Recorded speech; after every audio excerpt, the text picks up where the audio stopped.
Hey there, real quickly wanted to run you through my buyer consultation.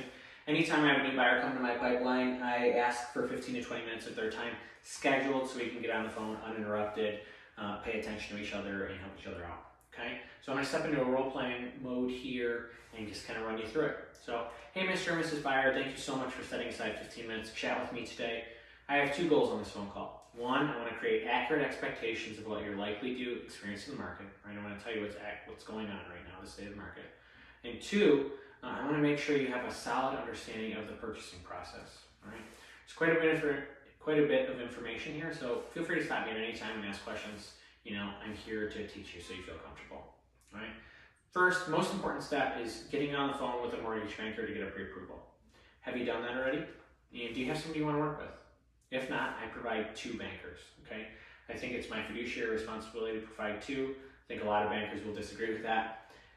I definitely tell people if I have a preference between the two, but they may not share that preference based on the phone call. Okay, you shouldn't be referring them to your friend, family member, unless they're going to provide two things: a great rate and price, okay, and a great experience. All right, so trying to create relationships long term, that will provide referrals. Trying to be a genuine service, not ship them over to your friend or family member if they're not going to be awesome for them. Okay, so once you have that pre-approval in place, we'll be off to the races. But before we can do that, I want to make sure I have a really solid grasp and understanding of your criteria. Like, what are you looking for? So I need to know, what are you looking for? Where are you looking for it? And why are you looking for it? All right. I'm going to use all that criteria. I'm going to start sending listings right away. Once you have the pre-approval done, when you see a listing you like, you let me know. I'll schedule us a showing. When we find the house you love and you're ready to put an offer, here's what's going to happen. All right. So me and you, we're going to talk and we're going to create the offer together. I'm going to always give you my suggestion, but this is your money, so feel free to let me know if you feel like you need to make some tweaks and changes. I'm here to advise and consult, not do anything that's going to make you uncomfortable. Trying to get you towards your end goal. Okay? So with that offer, I got to put two things. One, I got to put your pre-approval letter. That's why it's very important to have that first. Two, we need to make a pledge of earnest money deposit. This deposit is you saying, as a buyer, I'm serious about this house and I'm putting down X amount immediately. Once my offer is accepted, saying I'm serious about the deal, okay? This is typically 1% of the deal, but that's very variable. I don't want you to get stuck on that 1% number. I've seen up to 20, 25, 50%, in a multiple offer scenario, this is gonna change dramatically. Obviously, the higher it goes, the more advantageous that is to the seller and the more attractive it would be to them, okay? So if your offer is accepted, then the earnest money is deposited. And it's not deposited until that time, okay? The time with which that needs to be deposited is pre-negotiating the contract, so I'm gonna let you know that ahead of time. For me, when I'm working with a buyer, I write 5 days. I have my buyer drive that to the title company, drop it off, get a receipt, and send it immediately to my transaction coordinator so she can file it in our compliance system and keep track of that. While that EMD is getting dropped off, we're also going to be scheduling your private inspection. Do you have an inspector you want to work with? If not, here's my favorite two inspectors.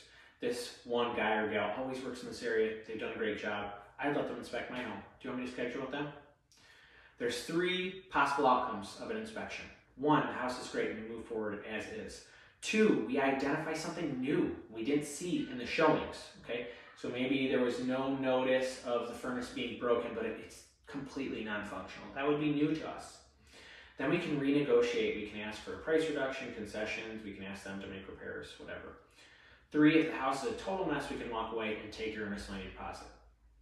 What I want you to know is if we make it through the inspection period, that deposit stays with the home, okay? So it's protected during the inspection period. If we walk away during that time, you take your deposit with you. But once we get outside of that, it's likely to stay with the house, all right, unless the seller kills the deal, all right? But if it's your fault at all that the deal doesn't run through, your financing falls through, that money stays there, and I need you to know that up front. Once you're through the inspection period, you're pretty much done showing up in person. Me and the banker are going to be working in the background to process the deal to a smooth and tidy close. The banker is going to call for an appraisal. The appraiser is going to come out and their whole job is to confirm value, okay? So they're going to say, hey, it's worth X amount, or it's not worth X amount, or it's worth more, okay? If it's worth less, then there's some renegotiation that needs to occur for the deal to move forward. If it comes in at value, that's awesome. If it comes in over value, that's excellent. You're walking into free equity. The seller does not receive the appraisal. You as the buyer are the only one who does. So, that's an exciting time. If we make it through the appraisal, then we close. A couple really important notes. When the banker asks you for information or documents, turn them in as quickly as possible. You hold a lot of power in how quickly we can process this transaction. It's incredibly important that you get the banker information rapidly when they ask for it. 2, depending on what loan program you have, like a conventional loan closes typically in 30 days, FHA is 45 days. Now that can vary. You might need to rent the house back to the seller if they need more time to get into their next house, but those are general timelines which apply. I know that was a lot of information. Do you have any questions for me?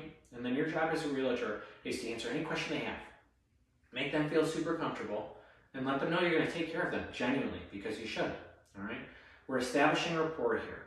And we're also creating credibility, right? We're the knowledge broker. We're answering all their questions and making sure they feel super confident moving forward with us. If you have a compliance fee that you charge, like I have a $495 compliance fee, you need to let them know about that up front. Say, hey, as a buyer, I want you to know that the seller is, responsible for paying my commission. It's going to come out of their proceeds, but you as a buyer are responsible for my compliance fee. It's X amount. I want you to know that up front. We're going to enter an exclusive buyer agency as long as that's exclusive buyer agency agreement, as long as that's okay with you. I'm a busy guy, and not to say that I so want to work with you. I'll be of maximum service. We won't have any issue scheduling with me. But I work with people who commit to me because I commit to them. So I'd love to have that agreement in place with you. Is that okay? And then that's it.